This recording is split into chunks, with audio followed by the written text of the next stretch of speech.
Good morning. It is the morning of Tuesday, November 23rd, and I'll be doing a drive from my house to McDonald's just up the road.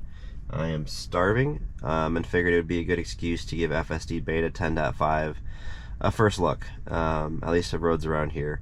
I plan to do another couple drives today, one of which will be my usual test loop, which involves some, a lot of unmarked roads, some blind corners and whatnot.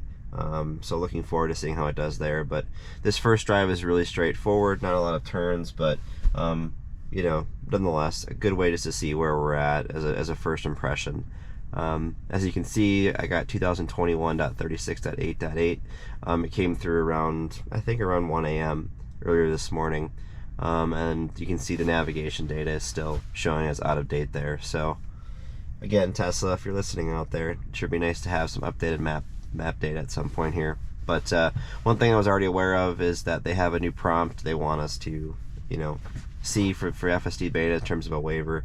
So it looks like we have to go back in here to the autopilot screen and basically read through this. So I will fast forward this. I actually read these prompts before hitting yes. If anybody's ever watched South Park, you know why. But yep, I'll fast forward through this part and we'll get started here in a second.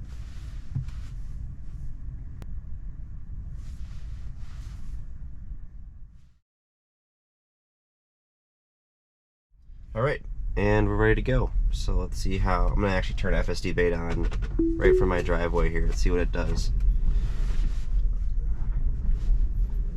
Is it going to go left or is it going to go right? It looks like it's going to do neither. So I'm going to take over. So that's honestly, I've gotten it to take that right turn once out of like 15 attempts there. So not surprised that didn't work. We're not quite there yet from getting from the driveway to the route, but soon, I'm sure.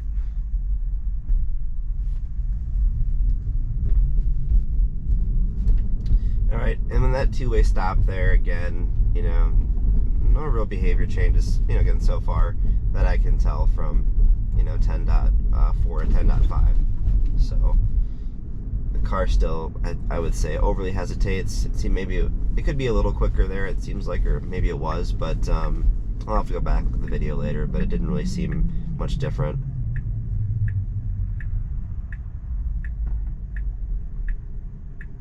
We're still stopping way too short of where you can see the cars to the left here, so this is not a good start. I'm gonna disengage here and reset. So I hit the brake there.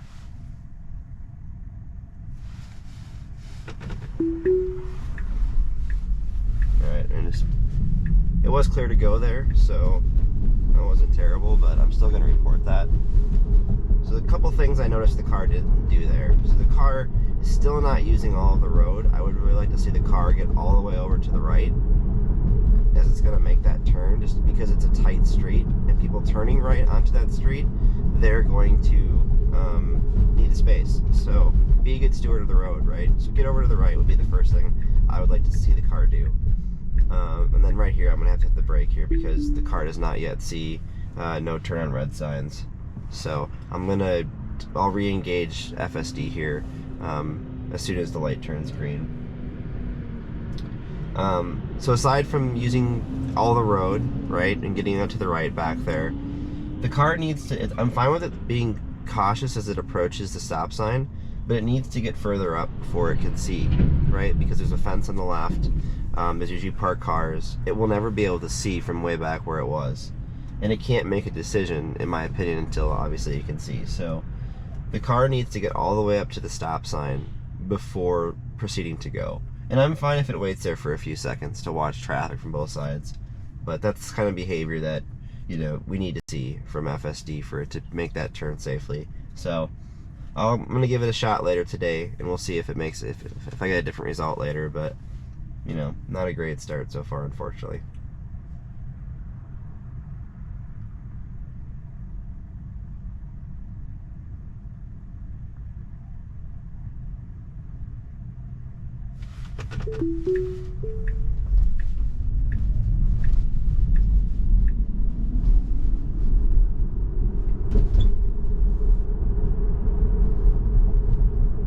One thing I didn't notice in previous releases, but with this one, I mean, so far that I've noticed twice now, is as soon as I engage FSD, it's going for it. I mean, it just proceeds to go through the intersection and go, so it doesn't wait at all.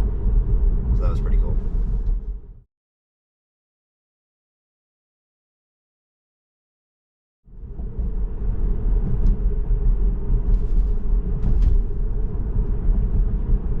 So I just noticed a slight little bit of hesitation there for that car on the right, and I noticed it kind of swerve within the lane that I was in a little bit to get to the left of it.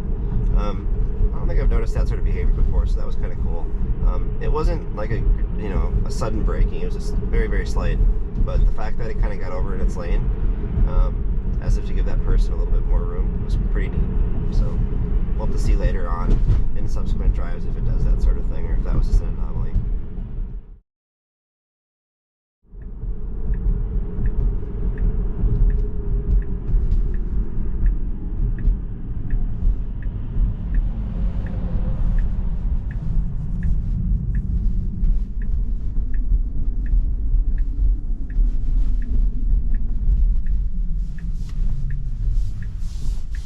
I'm taking over here. I'm not sure what it was trying to do there.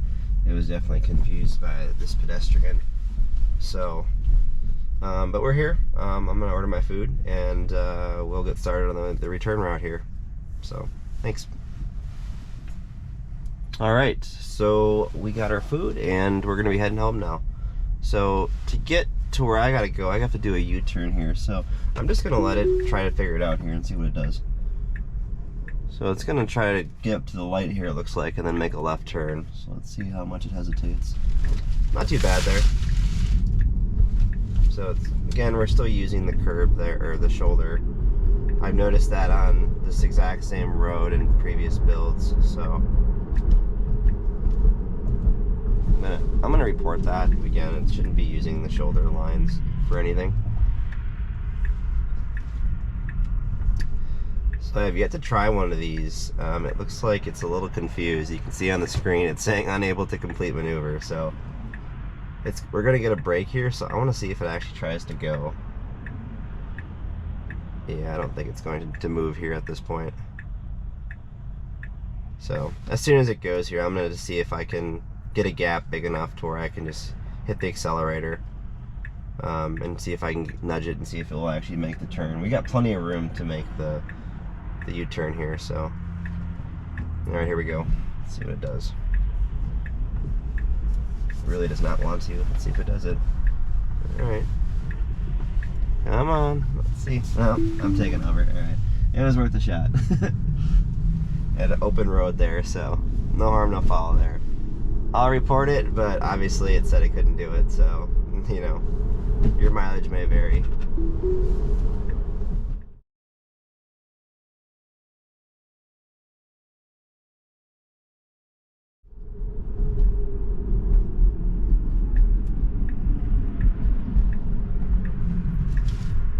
So again, you know, I was looking for that right there. Again, the car, it's overly braking as it approaches this intersection. I don't know what it is. I can't figure it out. You know, so we're gonna report that, but the car just hits the brakes for no reason when it's about, I don't know, 20, 30 feet from the actual point which needs to stop.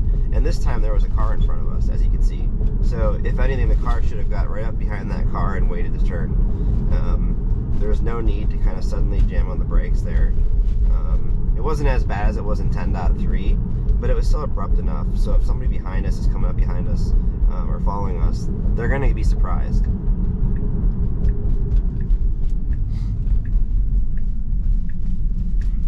I will say that right turn there was pretty nice. You know, we carried a little bit too much speed, I think, coming into the turn there, but it shaved it off pretty nicely, so that was not terrible.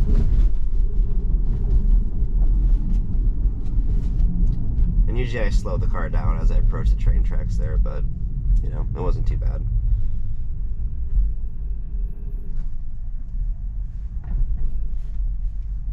Again, a lot of hesitation here, but I don't think that's ever going to get better, to be honest with you, just because there's always parked cars on either side of us there. So anyways, it was a short, quick drive with 10.5. Thanks for watching, and I'll see you in the next one.